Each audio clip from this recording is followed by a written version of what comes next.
Chapter 7, Financial IQ Number 5, Improving Your Financial Information. In January of 1972, I was transferred from Camp Pendleton, California, to an aircraft carrier off the coast of Vietnam. It was my second trip to Vietnam. My first visit was in 1966. The Merchant Marine Academy sent students to sea for a year of study. My project was studying military cargo operations in a war zone, more specifically, how to safely load and unload bombs without killing ourselves. My second trip as a war pilot was a very different experience than studying the war as a student. My primary job on board the carrier was as a helicopter gunship pilot. My primary mission was to fly as an escort for the larger troop helicopters.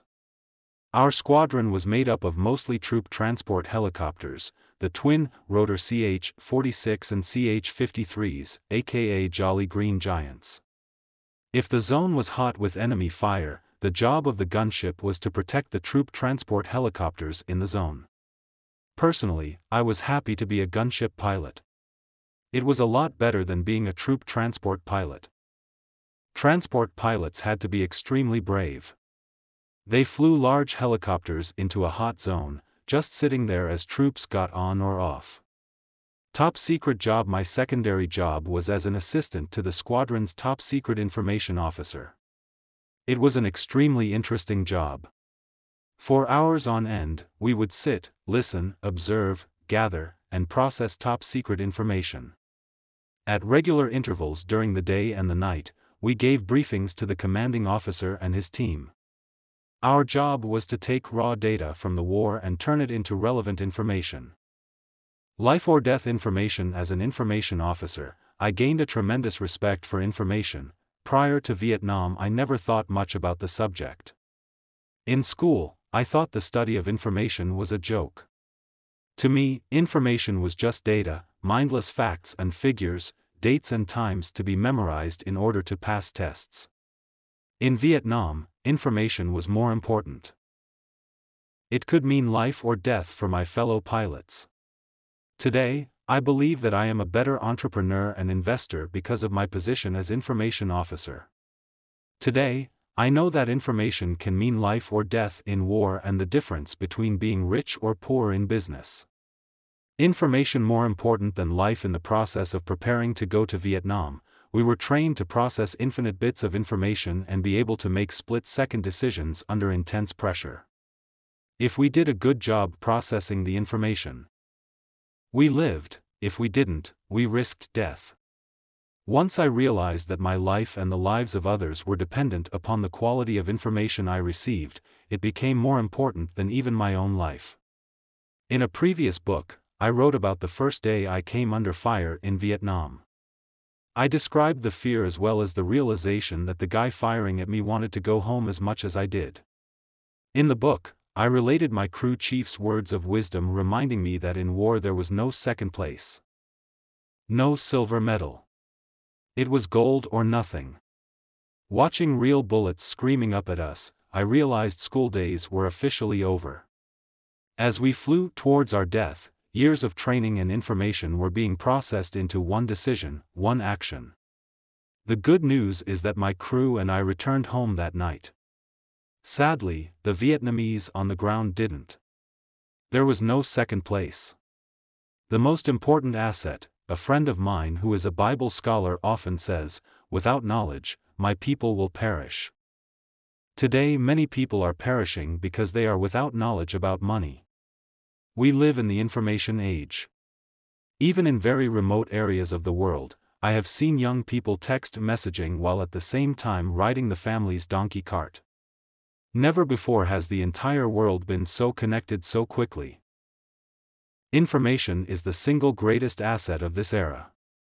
In previous ages, you owned factories, cattle ranches, gold mines, oil wells, or skyscrapers to be rich. In the information age, information alone can make you very rich. You don't need tangible resources like land, gold, or oil. The young entrepreneurs who created MySpace and YouTube have proved that.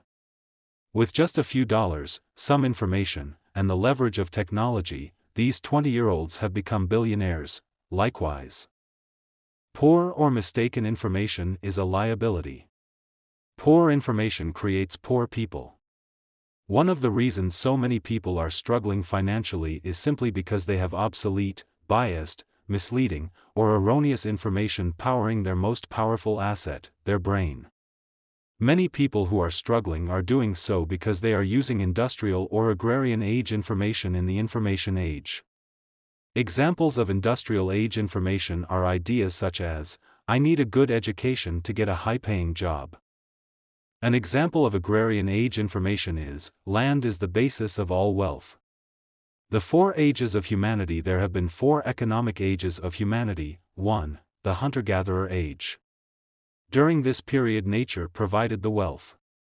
Tribes followed herds or searched for food. If you knew how to hunt and gather, you survived. If you did not, you died. The tribe was social security. Socioeconomically, everyone was even. The chief didn't have a higher standard of living than the rest of the tribe. He may have eaten first and had more wives, but basically, fire was fire and a cave was a cave. In terms of money, there was only one class of people. Everyone was poor, too. The agrarian age. Once humans learned how to plant seeds and domesticate animals, land became the wealth. Kings and queens owned the land, and everyone else worked on the land and paid a tax to the royals. That is why real estate, strictly translated, means royal estate. With the advent of domesticated animals, the royals rode horses and the peasants walked. That is why the word peasant is a derivative of many words broadly meaning on the land and on foot. Peasants owned nothing. Socioeconomically, there were 2 groups, the rich and the peasants. 3. The Industrial Age. In 1492, Christopher Columbus and other explorers went in search of trade routes, land, and resources. To me, that's when the Industrial Age really began. In the Industrial Age, resources such as oil, copper, tin, and rubber were wealth. During this era, the value of real estate changed. In the Agrarian Age, land had to be fertile and able to grow crops or raise animals. In the Industrial Age, non-agricultural land became more valuable. For example, Henry Ford built his auto plant in Detroit because he could buy large tracts of rocky, unfertile, non-agricultural land for a great price. Today, industrial use land has a higher value than agricultural land. Socioeconomically, a new class emerged. The middle class. There were now 3 groups of people, the rich, the middle class, and the poor. 4. The Information Age. This age officially started with the invention of digital computers. In the Information Age, information leveraged by technology is wealth, and very inexpensive and abundant resources, such as silicon, produce the wealth. In other words, the price of getting rich has gone down. For the first time in history, wealth is available, affordable, and abundant for everyone, regardless of where he or she lives. Socioeconomically, there are now 4 groups of people, the poor, middle class, rich, and super-rich. Bill Gates is the most obvious example of the Information Age super-rich. The super-rich. Today the super-rich can derive their wealth from any era. It's possible to be a super-rich hunter-gatherer as the Maori from New Zealand are from fishing rights. You can also be a super-rich rancher or farmer from the Agrarian Age, and be a super-rich automaker from the Industrial Age. As already mentioned, there are super-rich 20-year-old billionaires of the Information Age, young people who became super-rich with the inexpensive and abundant resources of technology, information, and their ideas. The common bond among all these is that information enabled the coordination of resources at a much quicker and higher level than ever before. It is this coordination that creates the super-rich, the gap. At the same time, there are people who are perishing because of obsolete or inadequate information. There are indigenous tribes who are being wiped out as their forests are taken away. There are farmers going broke, and automakers laying off thousands of workers. Once prosperous record store chains are now being wiped out by downloaded music. In America, the richest country in the world, we have millions of people who are deeply in debt, clinging to the last strands of job security, and wondering how they will afford an education for their kids and a retirement for themselves. Millions struggle in this rich country because they continue to operate with hunter-gatherer, agrarian, or industrial age ideas. The widening gap between the super-rich and everyone else is made by information. The good news is that information is abundant and free. Today, it's relatively easy for a person, even the very poor or the young, to go from nothing to super-rich without much money. To be rich today, you do not have to be a conquistador, sailing to foreign lands and robbing the indigenous people of their resources. You do not need to raise millions of dollars in the stock market to build a car factory or employ thousands of workers. Today, information and a very inexpensive computer can transport you from poor to super rich while you're sitting at home. All it takes is the right information overload. So, the good news is that information is abundant and free. The bad news is that information is abundant and free. The irony of the information age is that there is too much of it. Today, people complain about information overload. At any given moment a person can be watching television, surfing the internet, and talking on the phone while driving past digital billboards. In previous ages, no one complained about too much land or oil. Yet in the information age, people complain about having too much information and being overloaded with the very asset that could make them super rich, military intelligence. In Vietnam, I learned to respect the power of information. I became acutely aware of information's power to kill, as well as to save lives. Using military intelligence to kill no longer makes sense to me. Today, I prefer to use information to give life, not take it. As an information officer, I was also faced with information overload. While at war, the amount of information we had to process was staggering. Very quickly, we had to learn how to sort, categorize, discard, and process tremendous amounts of information from multiple and varied sources. If we didn't, we or others could die. Classifying information to handle information overload, the military puts a great amount of effort into classifying information. Without classification, all information is equal and virtually worthless. As an information officer in Vietnam, I learned to classify information according to a set of characteristics. 1. Time. In war and in business, information can be useful 1 minute and obsolete the next. War is fluid, always moving.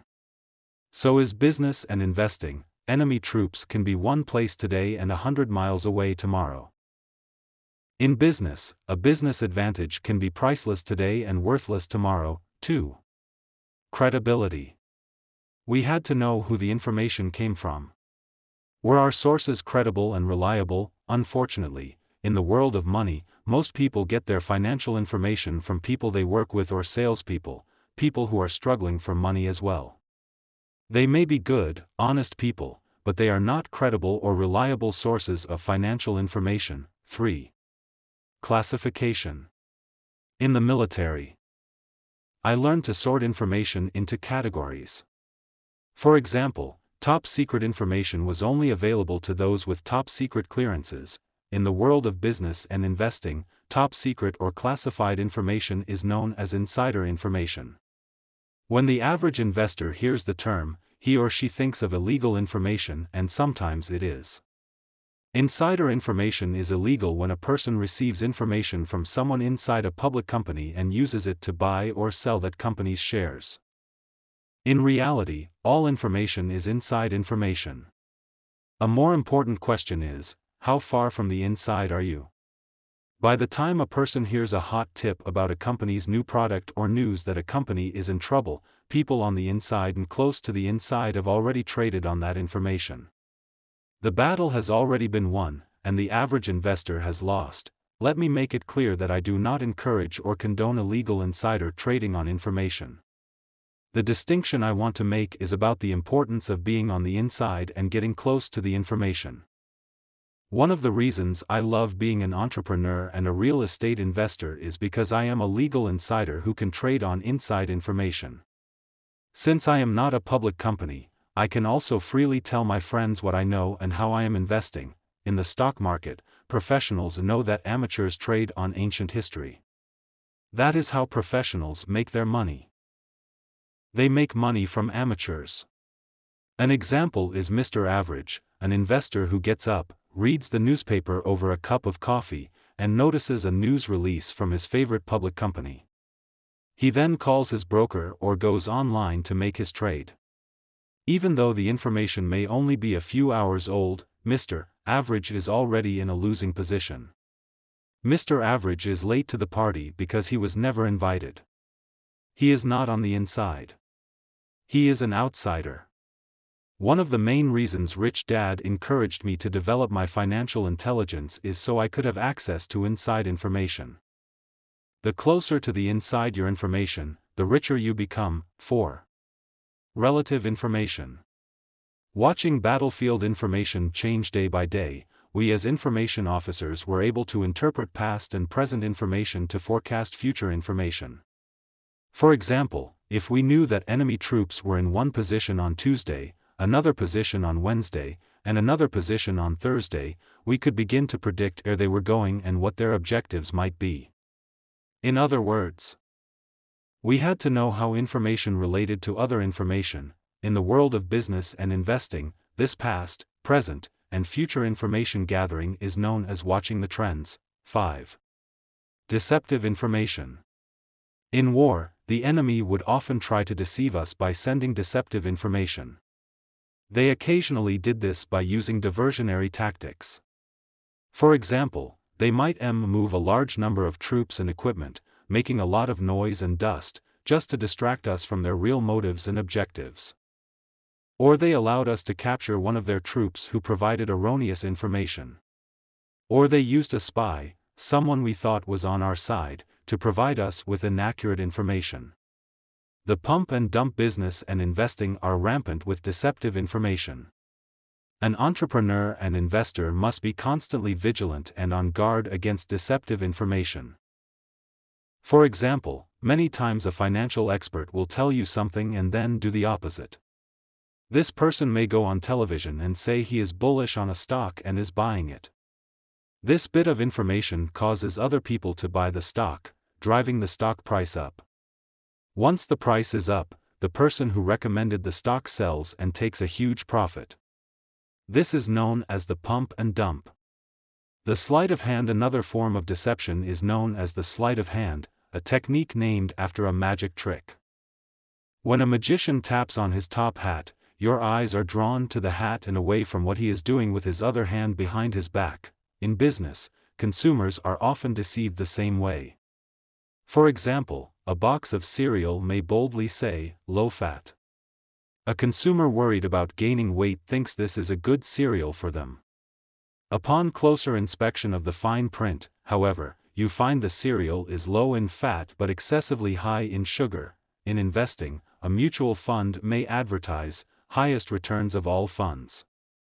What the headline fails to state is that none of the other funds made any money and neither did their fund. It's like saying, I caught the biggest minnow. Classifying information to become richer. There are a number of lessons I learned in the military about classifying information that are applicable to business. Lesson number 1, Facts versus Opinions. The key to military intelligence is to know the difference between facts and opinions. The same is true for financial intelligence. One of the reasons so many people think investing is risky is because they do not know the difference between facts and opinions. A few examples of opinions are: when someone says the shares of a company are going to go up, it's an opinion because it is about a future event. When someone says a person's net worth is $1 million, it's an opinion because most valuations are opinions. If a person says he is very successful, this is an opinion because the definition of success is relative. Lesson number 2, Insane solutions. An insane solution occurs when a person uses information that is an opinion as a fact. In war this can kill you. In business it can ruin you. For example, question, why did you buy that house when you knew you couldn't afford it? Answer, I bought it because my broker said it was going to go up in value. I thought that I could buy the house, live in it, and then sell it for a profit, which would solve my money problems. Question, why did you marry him even after you knew he was a womanizing lazy bum?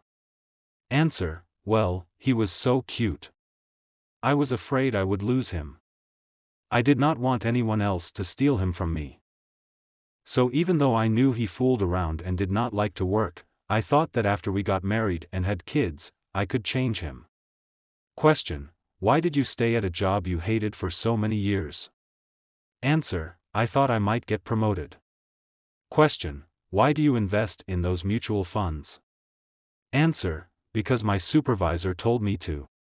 She said it was a good investment. Lesson number 3, Risky Actions. In war, if you didn't verify information and acted on it blindly, you risked death. A risky investor invests based on opinions. Unfortunately, this describes most investors. Since most investors invest for capital gains, their investment decision is based upon opinions about the future. Many investors invest in mutual funds based upon the opinion that the stock market goes up 8% to 10% per year. If the opinion is wrong, they lose. A smart investor knows the difference between facts and opinions. Generally, a person who invests for capital gains is investing on an opinion. A cash flow investor invests for facts. If possible, a smart investor will invest using both opinion and facts, and invest for both cash flow and capital gains. If you are investing in stocks, mutual funds, real estate, or business, ask yourself if the information you are basing your decision on is fact or opinion. Lesson number 4, Control over the asset. One important bit of information I want is how much control I have. In the previous chapter on Financial IQ number 4, Leveraging Your Money, I stated that it was important to invest with control before leverage. If I do not have control, I do not use much leverage. I control my asset value by controlling my rents. My asset value is not based upon a market appraisal, which is an opinion 99% of the time. The reason bankers often ask for a large down payment on a property is simply because they do not trust the appraised value. Of course, this practice went out the window when credit became cheap. With easy credit and cheap money, housing prices skyrocketed as fools rushed in after fool's gold. More buyers meant prices went up. As prices went up, real estate appraisals went up. As appraisals went up, families felt rich because they thought their home went up in value. Many took out home equity loans based upon their new appraised valuations. They bought new cars, vacation homes, took cruises, and went shopping. Then a rip appeared in the balloon, a tiny tear known as a problem with subprime mortgages. As the tiny tear keeps ripping, the balloon starts floating back to earth. This is the problem with using an opinion, capital gains, rather than a fact, cash flow, as the basis of valuation. This is true not only for real estate, but for all asset classes. This is why when seeking financial information I need to know if the information is a fact or an opinion. Financial insanity is caused when opinions are mistaken for facts. Fools rush in. There are 2 songs worth humming to yourself the next time you are about to make an investment decision: Fools Rush In by Johnny Mercer and Rube Bloom, and The Gambler by Don Schlitz and sung by Kenny Rogers. The line I love from The Gambler is, "You never count your money when you're sitting at the table." When someone says, "My net worth is," or "My home is appraised at," I know I'm talking to a gambler, a person counting his or her money while sitting at the table. My rich dad said, "The reason you do not count your money while you're sitting at the table is because as long as you are at the table, your money does not belong to you. The moment you step away from the table, the money in your pocket is your money and you can count it." Today, millions of workers with retirement accounts are counting their money while sitting at the table. Since most investors invest in paper assets and for capital gains, most invest without control and invest upon the hope that opinions become facts. That is very risky, this does not mean a smart investor only invests upon the facts. A smart investor is a person who invests with both opinions and facts. A smart investor knows that facts and opinions can be valuable bits of information. Simply said, a fact is something that is proved by verification of physical proof. An opinion is something that may or may not be based upon a fact. In other words, an opinion might be a fact, but it remains an opinion until verified. As my good friend and business partner Ken McElroy says, trust but verify. Lesson number 5. What are the rules? Rules and laws are very important types of information. Many people get into trouble simply because they do not know the rules, ignore the rules, or break the rules. Personally, I never liked rules. In Vietnam, I liked them even less. One of the things I hated was that we fought according to one set of rules and the enemy fought according to another. One rule I found ridiculous in war was the rule that we could not pursue the enemy across borders. The enemy would fight close to the border and then escape across it for safety. There were many times we had to break off a fight because the VC crossed back into Laos. Another rule I did not like was that I had to wear a uniform, but the enemy did not. One of the hardest things about fighting was not having the information on who was an enemy and who was not. A uniform would provide that information. Rules increase asset value. It was my rich dad who changed my attitude towards rules. He said, if there are no rules, there is no asset. Explaining further he said, in a neighborhood where the rules are broken, crime is high and property values go down. He also said, if you play sports and there is no referee to enforce the rules, the game turns into chaos. If you drive on the highway and police do not enforce the rules, people die. This is why rules are important. Rules can make a person very rich or very poor. This is why information on rules is so important. Not too long ago, the executives of Enron broke the rules, the company disappeared, workers lost their jobs, and investors lost their money. In the world of investing, different assets have different rules. One reason I do not like mutual funds is because I do not like the rules. I have no control. I prefer the rules of real estate, which allow me to make more money and legally pay less in taxes. If I applied the rules of real estate to mutual funds, I would go to jail. For people who want to be rich, having good accountants and lawyers is important. Today, there are so many laws, rules, and regulations that it is impossible for any one person to know or understand them all. While hiring an attorney or accountant may seem expensive, the pain they can save and money they can make for you can be much greater than the fees you pay them. Remember two things: rules provide a valuable source of information about how the game of money is played. And without rules, assets decline in value. Lesson number 6, trends. A trend is developed when an investor takes information from a set of facts and then forms an opinion. Let me tell you a story that had a major impact on my life. In late 1972, the North Vietnamese Army, NVA, crossed the Demilitarized Zone, DMZ. The NVA was on its way to take Saigon, known today as Ho Chi Minh City. The first major city south of the DMZ was Quang Tri. We knew that if we did not stop them there, the war was lost. As we began to lose the battle for Quang Tri, I noticed some different message traffic. One bit of information was that the South Vietnamese people were trading their currency, the Vietnamese piastre, for gold leaf. I thought this piece of obscure information was interesting. As stated throughout this book, the US dollar stopped being money and became a currency in 1971. In 1973, while in Vietnam, I directly observed the change in the rules of money via the information received about the panic in the South Vietnamese people's lives. They knew the war was lost and they were on the losing side. In 1971, gold was pegged at $35 an ounce. In 1973, I watched its price go up past $80 an ounce.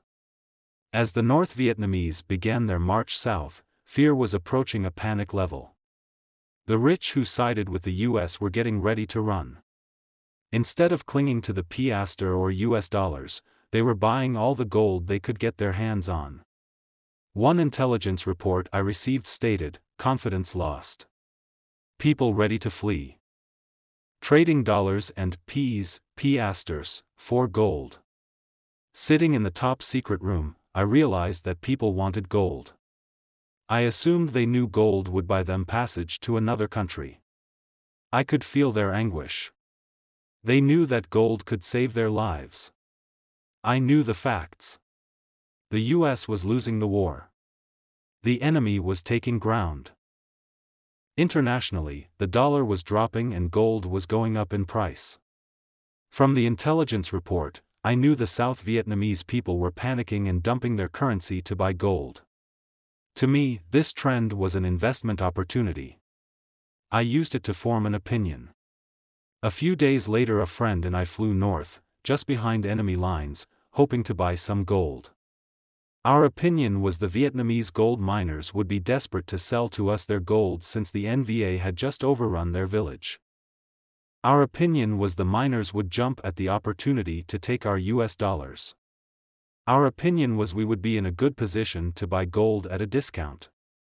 Because of our opinion, based upon a few facts, we were willing to break a few rules and risk our lives just to make a few dollars. Instead of making a killing, I was nearly killed. Instead of buying gold at a discount, I learned a valuable lesson about gold and currencies. That day I found out that the price of gold really was the same price all over the world. On that day, the price was about $82 an ounce. I found out that regardless of whether I was buying gold in US territory or NVA territory, its price was the same. Standing behind enemy lines, hoping to buy gold at a lower price, is a perfect example of becoming smart by being stupid. I was getting an MBA in international finance by standing in front of the bamboo hut sales office for the mine, arguing with a red-toothed old woman, stained from chewing betel nuts. Although I did not ask. I sincerely doubt if this woman was a Harvard graduate. I doubt if she had any formal education at all, but she was a great teacher. Even though she did not seem to be well educated, or dressed for success, she knew her stuff when it came to the value and price of gold. She was financially intelligent and tough as nails. She was not going to let a couple of young American pilots sweet-talk her out of her gold with rapidly declining US dollars. To this day, I vividly remember standing in front of her, arguing for a $5 discount. I was willing to pay $77, not the world price of $82. Instead of taking our money, she just kept shaking her head and chewing on her betel nuts. She knew the price. She knew the local and geopolitical economic forces in the world. She was informed, she was tuned in, she was cool, and she was in no hurry to sell her gold. She knew the trend was on her side and not on ours, and that there were people far more desperate for her gold than two pilots trying to make a few bucks. Once it dawned on me that she was not going to budge, I said silently to myself, I'm dead. Today I am going to die, standing behind enemy lines, asking for a $5 discount. No one will find us. No one will ever know what happened to us. We will be missing in action and we aren't even in any action. I won't be killed for a noble cause. I'll be killed trying to shave a few dollars off the price of an international commodity. I will die because I am cheap and stupid.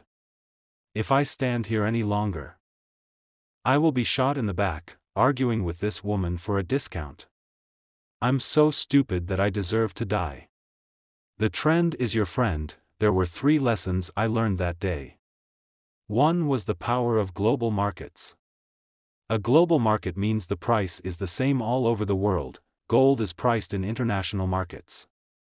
Real estate is priced in a local market. The old woman won because she had information from both the global and the local markets. She won because she had better information and higher intelligence. Today, I understand that I need to know what information is important both locally and globally. Today, I love real estate because it is an asset more dependent on local information than on global information. With real estate, I can be the expert in my small area. With local information, I can be smarter than the big institutional investors in New York, London, Hong Kong, or Tokyo. UST as David beat Goliath, a small investor with superior information and intelligence can beat the giant. The second lesson I learned that day was the power of trends. If I had better understood trends and the price of gold, would have made a lot of money without risking my life behind enemy lines. I did not need to go behind enemy lines to invest. I did not need to ask for a discount. All I had to do was invest with the trend. I could have gone to a coin shop in any town in the world and bought gold for the same price. By 1979, the trend had carried gold to nearly $800 an ounce. I did not have to risk my life. If I had trusted the trend, would have made a lot of money. I did not need a discount to make money. The third and most valuable lesson that day was that information is just information. Intelligence is the ability to take information and make it meaningful. The old woman with red teeth had the same information I had. Yet her intelligence provided her understanding and meaning I did not have. She was a seasoned player. She knew the game. I was the new kid, a new player in an ancient game. When the markets crashed and people panicked on August 9, 2007, I thought of that old woman. The first thing I did was check the trends. Instead of joining the crowd and going into panic mode, I simply kept my fear in check, and refocused on the trends in the market, not on its ups or downs. I re-verified the facts and formed my own opinion about the future. I was looking for information on the actions taken by the central banks. Once again they were printing more funny money rather than solving the problem.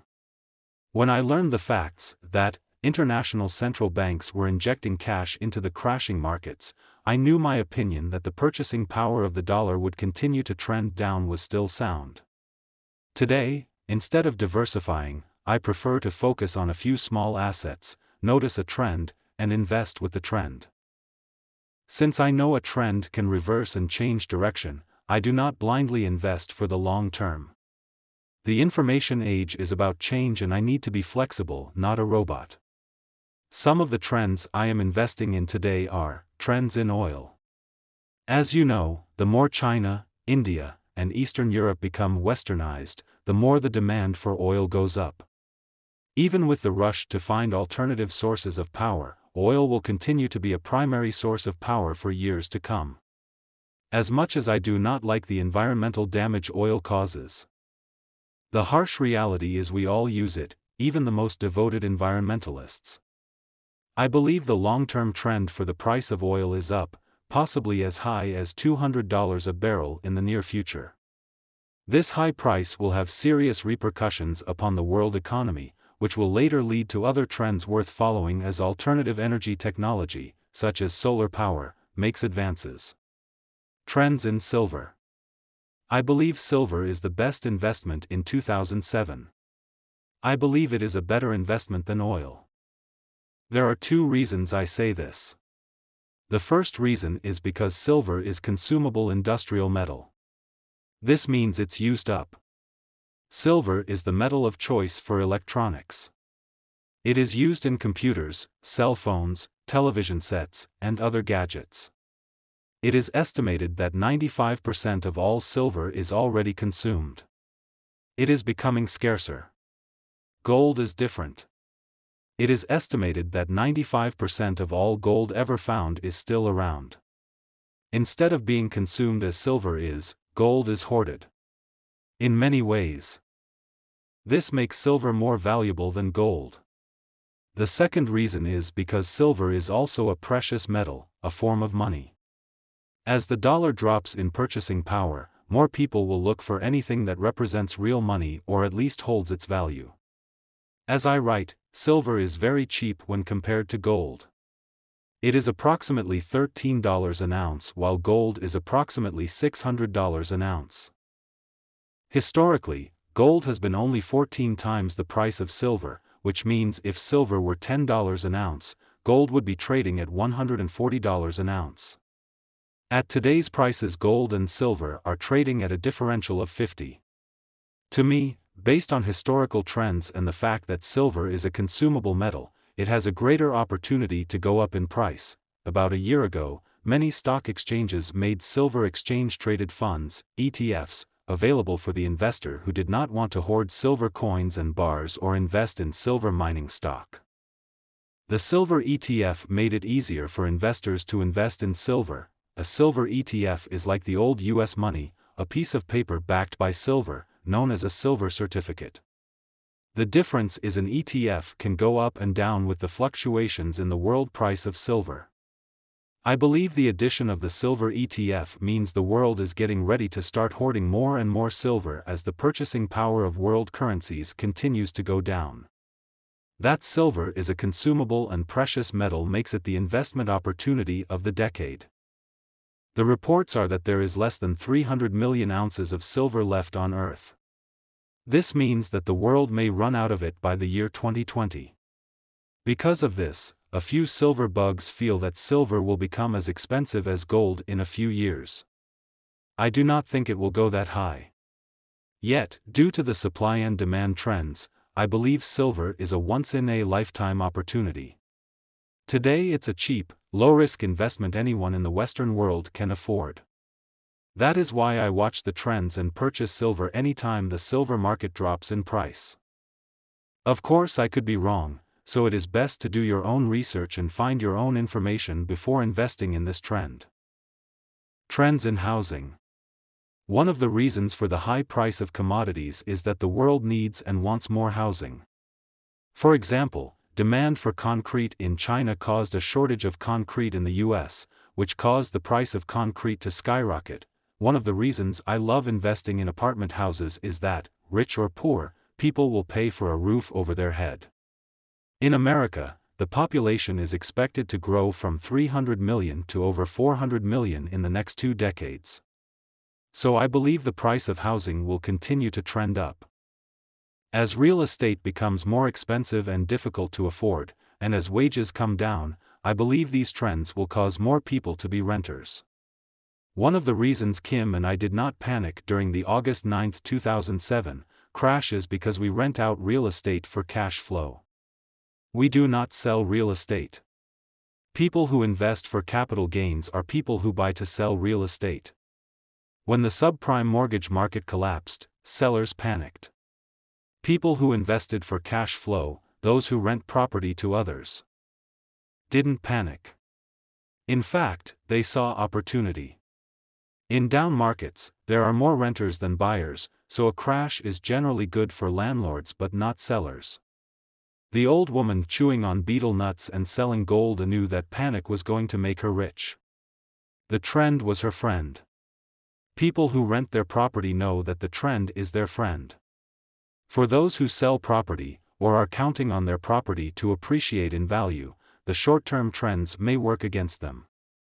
Instead of prices going up, they will probably come down or remain flat. The boom is over for sellers and just beginning for landlords. Demography is destiny. A very valuable source of information is demographics.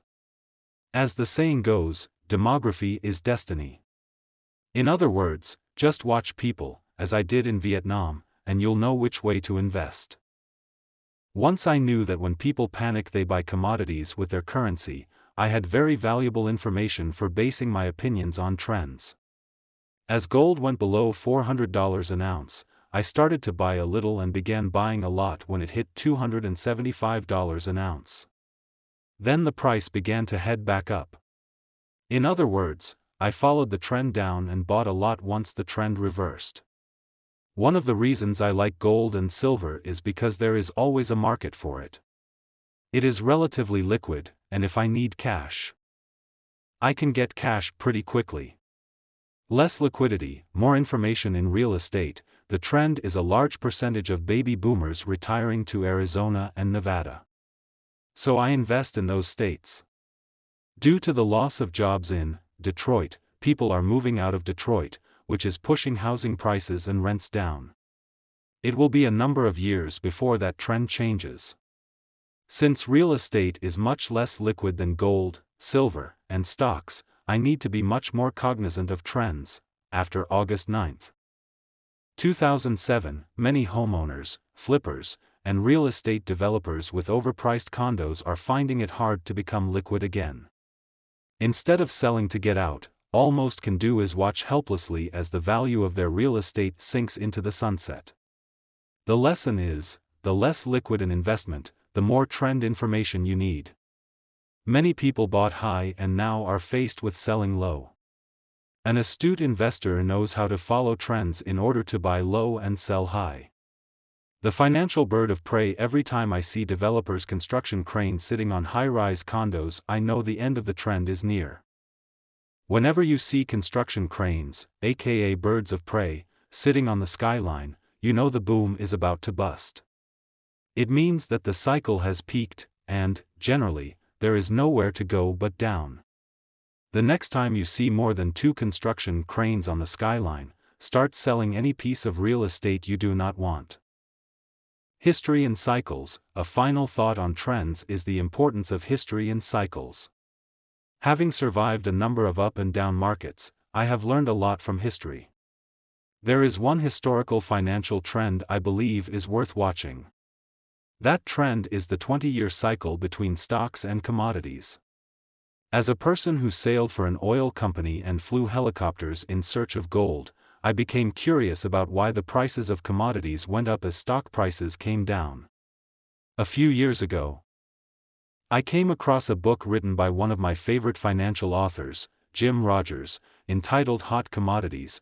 Rogers discovered that stock prices went up for 20 years at the same time as commodity prices came down. For example, from 1960 to 1980, just as I was coming of age, commodity prices such as oil and gold were rising. In 1980, oil, gold, silver, and real estate prices came down rapidly as stock prices started climbing. Between 1980 and 2000, the stock market was the place to be. And oil, gold, and silver were dogs. While the commodity market was down, I was buying all the oil, gold, silver, and real estate I could. On schedule, in 2000, at the height of the dot-com boom, share prices dropped and commodity prices came roaring back up. If history repeats, this means that commodities will come down in 2020 and stocks will be the market to be in again. Obviously, I do not have a crystal ball. But history does seem to repeat, and I am old enough to have seen some reruns. If you would like more information on how a world-class investor such as Jim Rogers analyzes trends, I recommend you read Hot Commodities, or any other book he has written. He is a brilliant investor and writer who is an astute observer of trends. Always remember, the trend is your friend. If you ignore the trend, the birds of prey will pick your bones clean. In conclusion, ultimately, it is not the asset that makes you rich. Information makes you rich or poor. For example, if I had bought gold at $800 an ounce in 1979, I would still be waiting to make my money back today. Given how much the dollar has dropped in purchasing power, that means I would have to wait till gold reached $1,500 to break even today. The same is true for any asset. For example, in real estate most investors lose money because of inadequate information and intelligence. That is why when someone asks me, is real estate a good investment? My reply is, I don't know. Are you a good investor? Most businesses fail because of a lack of good business information and intelligence rather than from a lack of money.